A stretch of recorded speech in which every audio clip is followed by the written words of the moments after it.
buenas tardes, bienvenidos a la entrevista. En esta ocasión les acompaña Berta Alba. Vamos a conversar sobre tres importantes temas en la jornada de hoy. Vamos a comenzar sobre un tema lamentable, como es el tema de la salud pública, que está siendo afectada por la presencia de diferentes enfermedades, en este caso del síndrome de Guillain-Barré, que se ha producido y en numerosos casos ya propiciado la declaración de una alerta epidemiológica por parte de la Gerencia Regional de Salud de La Libertad.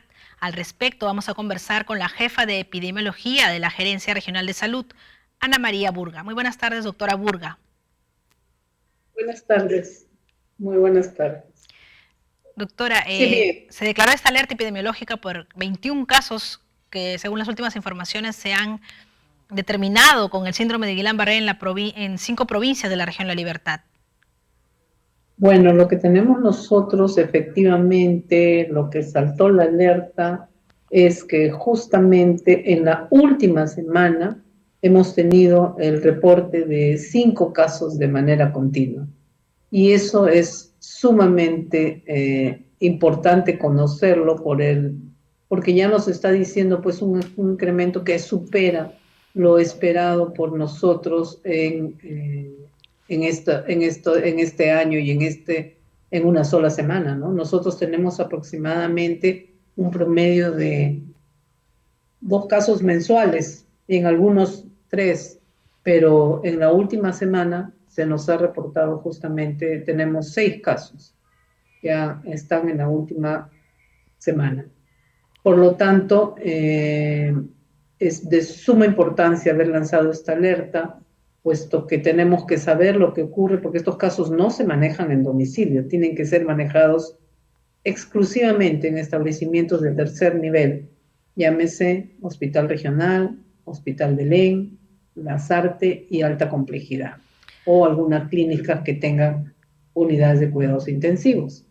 Doctora, ¿Cómo? sí, Dígame. doctora Burga, si bien este síndrome de Guillain-Barré no es desconocido en la región La Libertad y ya han habido momentos de crisis respecto a este tema previo a la pandemia donde se presentaron numerosos casos, es bueno hacer un poco de docencia y volver a comentar de qué se trata este síndrome para que la población tenga ese conocimiento. Por favor, explíquenos.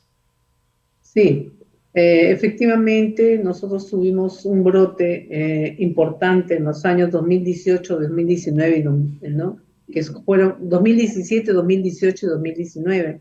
En el 2018 hemos tenido 113 casos, una cifra que no la habíamos tenido jamás en nuestra región. Y eso realmente nos causó muchísimo conflicto, ¿no?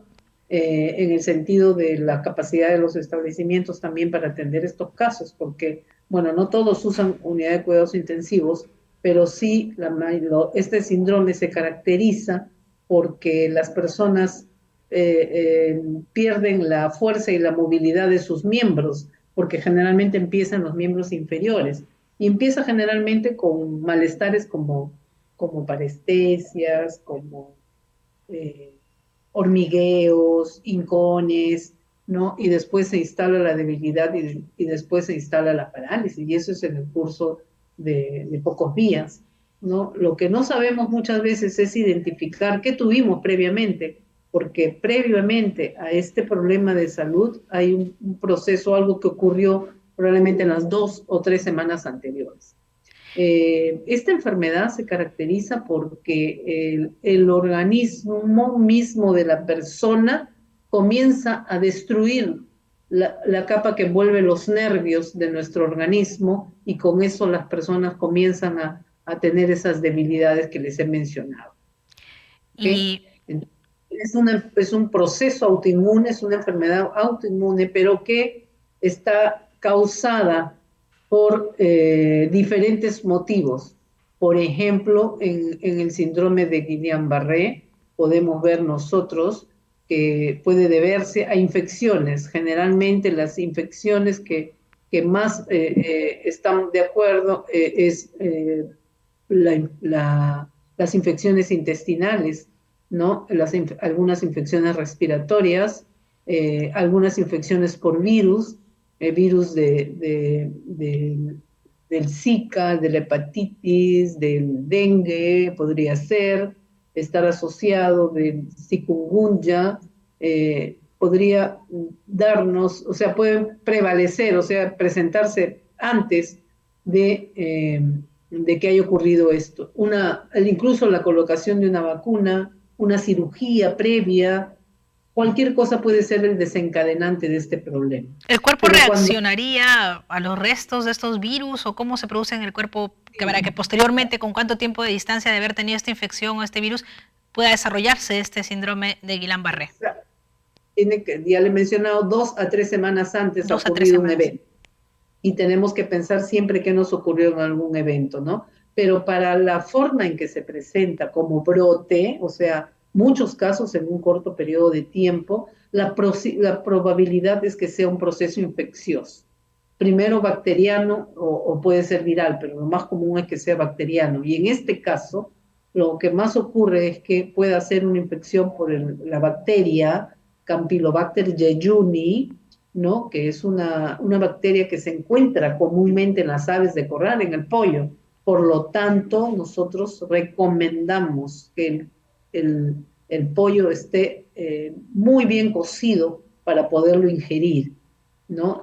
Yo tengo algunas sospechas, no hipótesis de que muchas veces cuando comemos pollo a la brasa, a veces encontramos que en la parte de las articulaciones está todavía un poco cocido, ¿no? Y eso puede ser que quede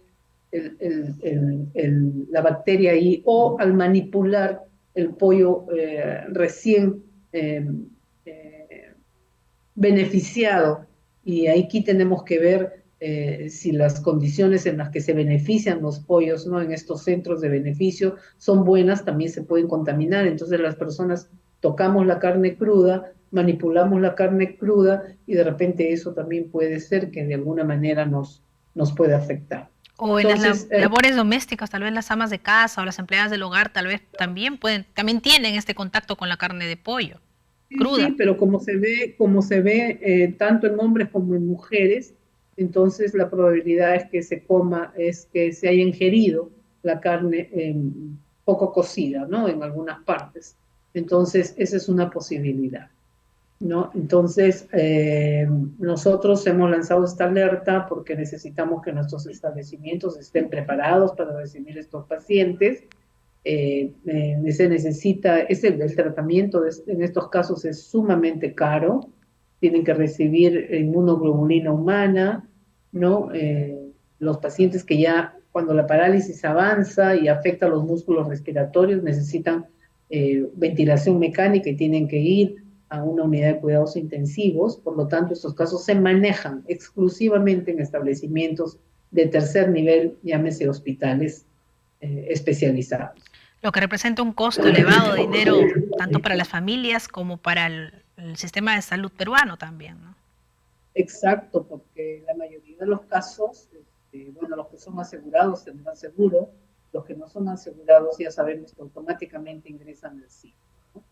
El costo es altísimo, los pacientes necesitan en promedio 25 frascos de inmunoglobulina humana, ¿no? Y esta globulina humana está bordeando algo más de los 1.300 soles, entonces sí es cierto, ¿no? Más la estancia hospitalaria.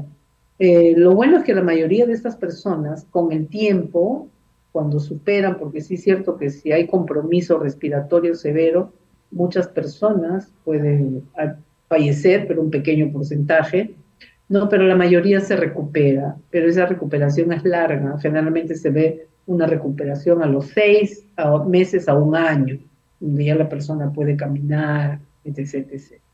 Otro aspecto que es importante es que este episodio se puede repetir, entonces las personas que ya les ha dado Sí. son muy lábiles y susceptibles a que les vuelva a dar un cuadro similar en un periodo posterior, ¿no? ¿Y hay formas de Entonces, prevenirlo, doctora, para crear conciencia a propósito de esta alerta, ¿no? Para poner el foco en este tema? ¿Hay formas de prevenir este síndrome, como ya mencionó claro, algunas causas? si nosotros sabemos que son las infecciones, pues tenemos que protegernos de lo. No podríamos hacerlo si para algún traumatismo, alguna cirugía, porque no sabemos si eso va a ocurrir en nuestro medio, ¿no? pero si es una infección, sí deberíamos evitar las infecciones para evitar justamente que se produzcan estos casos.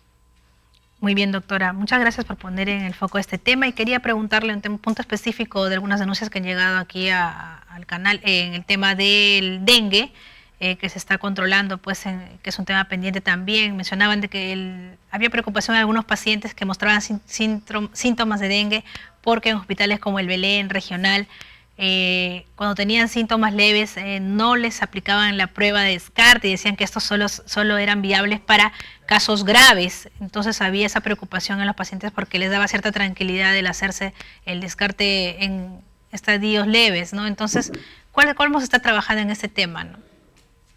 Lo que pasa es que lamentablemente los insumos para diagnóstico están escasos en todo el país, porque recordemos que tenemos casi todo el país, ¿no? Afectados con epidemia de dengue y todos han demandado muchísimas pruebas. Entonces hay un desabastecimiento de las pruebas porque estas pruebas se importan, no las fabricamos en el país. Entonces se han agotado, ¿no? Y están en pleno proceso de adquisición, ¿no? Y primero de fabricación y de adquisición de estas pruebas por los laboratorios que lo venden. Entonces, estamos en ese proceso y vamos a tener, por lo tanto, las pruebas que existen o que se tienen, los insumos, pues están, digamos, cuidando para los pacientes que tienen signos de alarma y, por supuesto, para los graves. Muy bien, muchísimas gracias, doctora Ana María Burga, por siempre estar solícita a participar e informar a la comunidad sobre esos temas tan importantes como son los de la salud pública. Doctora jefa de epidemiología de la Gerencia Regional de Salud. Muchas gracias. A ustedes, muy amable. Hoy vamos a una pausa y regresamos con más.